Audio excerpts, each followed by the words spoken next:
नमस्कार, मी उमेश सुरेश इंगळे, सामाजिक कार्यकर्ता.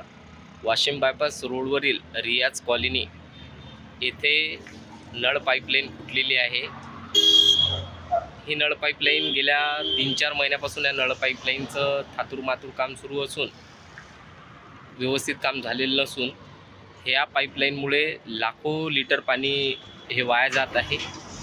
आज तर एवढी मोठी धार होती की जवळपास 5 फूटपर्यंत इलेक्ट्रिक वायर जे आहेत खांबाचे, त्या खांबाला या पाण्याचा स्पर्श होत होता.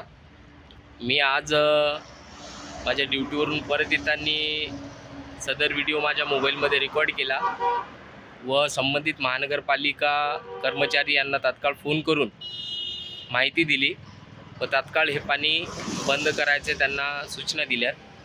त्यामुळे त्यांनी हे तात्काळ पाणी बंद केलं.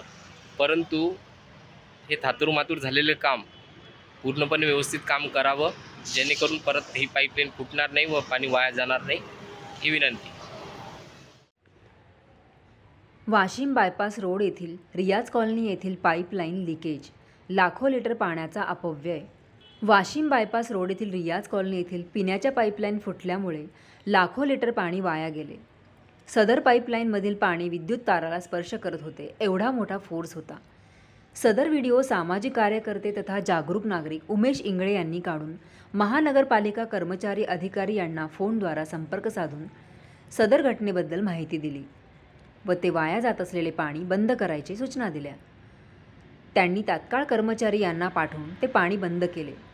सदर लिकेज पाईपलाईन काम हे 3 महिन्यापासून थातूरमातूर पद्धतीने सुरू असून पाण्याचा अपव्यय होत आहे, म्हणून तात्काळ ही पाईपलाईन दुरुस्ती करण्यात यावी अशी मागणी सामाजिक कार्यकर्ते उमेश इंगळे यांनी केली.